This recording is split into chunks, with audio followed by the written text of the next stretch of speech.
बहुत समय पहले की बात है।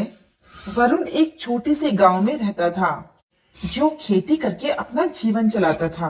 एक दिन की बात है, जब वरुण बेचने के लिए लकड़ियां काट रहा था, तभी अचानक वरुण ने देखा कि एक कौवा एक छोटी सी चिड़िया को मुंह में दबाए लेकर आया है। वो कौवा उसे मारकर खा जाना चाहता था। वरुण दौड़ता हुआ जाता है और उस कौवे को भगा देता है और उस छोटी सी चिड़िया को बचा लेता है। वरुण उसे घर लाता है और उसके जख्म पर मरहम पट्टी करता है, उसे खाना खिलाता है और एक जगह रख देता है।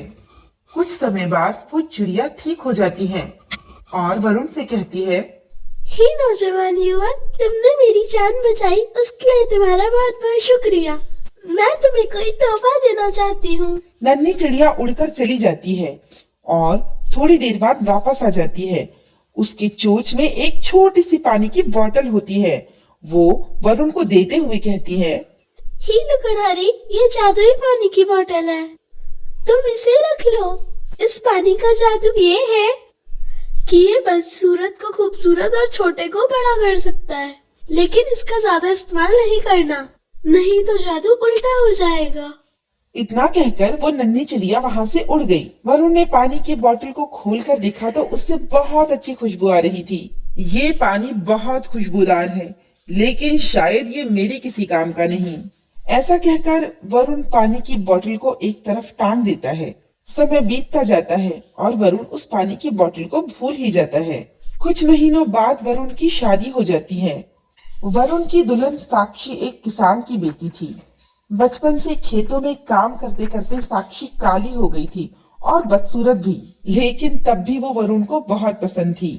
एक दिन लकड़हारा जल्दी काम पर चला गया। ठीक है साक्षी, चलो अपना ध्यान रखना, मैं शाम को जल्दी लौट आऊंगा। मैं तो बोर हो गई, क्यों ना ऐसा करते हूँ कि आज घर की साफ सफाई कर लेती हूँ। ला ला ला ला ला ला ला ला ला ला ला ला ला ला। अरे ये बोतल कैसी है, क्या होगा इसमें? साक्षी एक कुर्सी पर चढ़कर उस बोतल को उतार लेती है और उस बोतल का ढक्कन खोलकर देखती है तो उससे बहुत अच्छी खुशबू आ रही थी।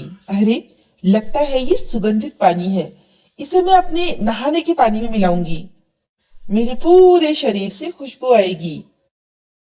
ऐसा कहकर साक्षी उस पानी की कुछ बूंदें अपने नहाने के पानी में मिला लेती है। साक्षी उस सुगंधित पानी से नहाकर बाहर आती है तो आईने में देखकर खुद को पहचान नहीं पाती। साक्षी देखती है कि वो परियों की तरह खूबसूरत हो गई है। उसे कुछ समझ में नहीं आया कि ऐसा कैसे हुआ। शाम को जब वरुण घर आता है तो साक्षी को देखकर पहचान ही नहीं पाता। अरे साक्षी, क्या क्या तुम साक्षी हो? तुम परियों की तरह खूबसूरत कैसे हो गई? ये तो मुझे नहीं पता, लेकिन यहाँ जो आपने एक बोतल टांग रखी थी ना, उसमें खुशबूदार पानी था। बस उसी पानी की कुछ बूंदें मैंने अपने बाथटब में मिला ली थी। अब वरुण सब कुछ समझ चुका था। उसने साक्षी को सारी कहानी सुनाई।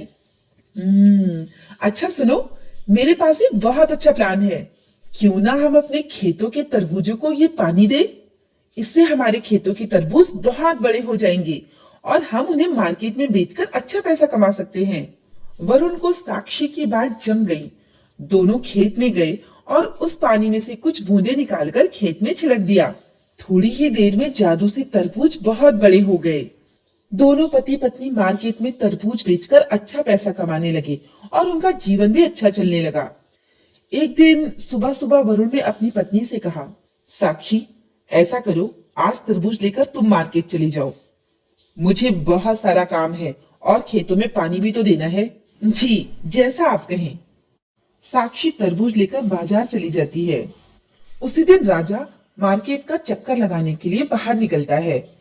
राजा बाजार का चक्कर लगा ही रहा था, तभी उसकी नजर साक्षी पर पड़ती है, जो कि बहुत खूबसूरत नजर आ रही थी। साक्षी की खूबसूरती ने राजा का मन मोह लिया। राजा ने तुरंत अपने सैनिकों से कहा, कौन है ये खूबसूरत औरत? इसे हमारे महल में लाया जाए।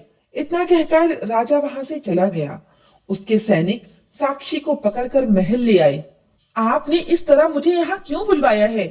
मेरे पति मेरा इंतजार कर रहे होंगे, मुझे जाने दीजिए प्लीज। शाम को वरुण घर आया तो उसे मोहल्ले वालों से पता चला कि उसकी पत्नी को राजा गिरफ्तार करके ले गया है।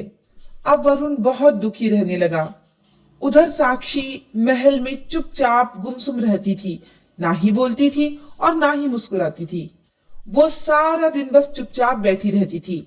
उसे अपने पति की बहुत याद आ रही थी। राजा ने उसे हंसाने का हर संभव प्रयत्न किया, परंतु वो साक्षी के चेहरे पे हंसी न ला सका। मैंने तुम्हें हंसाने की हर संभव कोशिश की है, परंतु तुम बहुत बदतमीज हो। तुम एक बार भी नहीं हंसी। अब तुम्हें कैद होना होगा।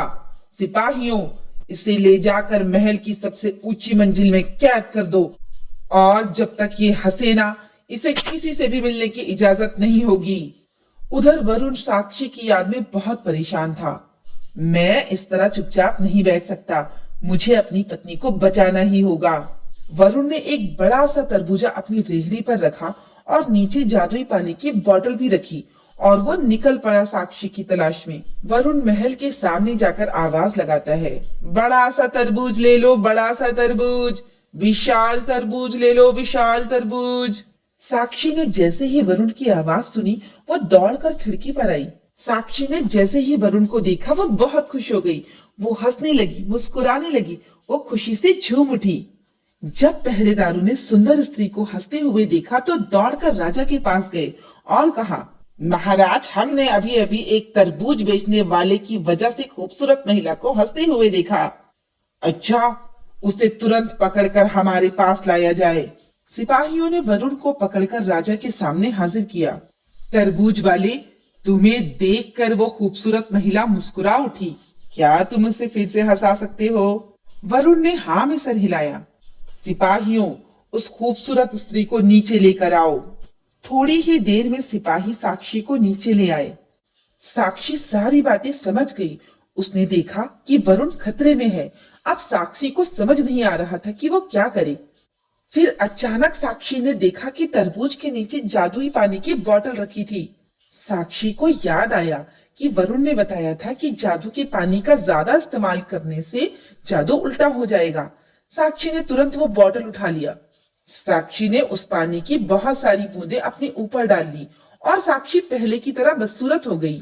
राजा ने जब साक्षी को देखा तो वो गुस्सा हो गया। तुम कौन हो?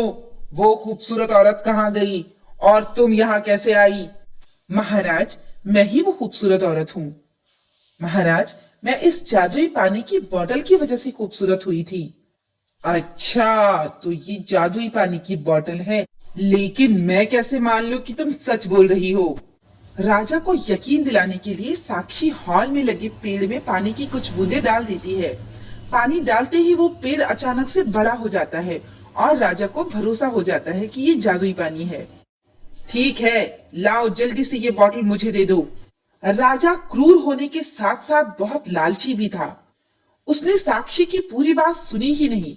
उसे ऐसा लगा कि जादुई पानी अपने ऊपर डालने से वो बहुत खूबसूरत और बहुत शक्तिशाली हो जाएगा। राजा ने सारा पानी अपने ऊपर डाल लिया और जादू का असर उल्टा होने से वो एक गधा बन गया। ये देखकर राजमहल के सभी लोग बहुत खुश हो गए, क्योंकि राजा बहुत क्रूर और जालिम था। उससे कोई भी खुश नहीं था। सबने मिलकर उसे रस्सी से खूंटे में बांध दिया और इस तरह जालिम राजा की कहानी खत्म हो गई। तो दोस्तों, कैसी लगी आपको हमारी कहानी? अगर पसंद आई हो तो लाइक, शेयर और सब्सक्राइब करना ना भूलें, और ऐसी ही कहानियों के लिए देखते रहें हमारा चैनल।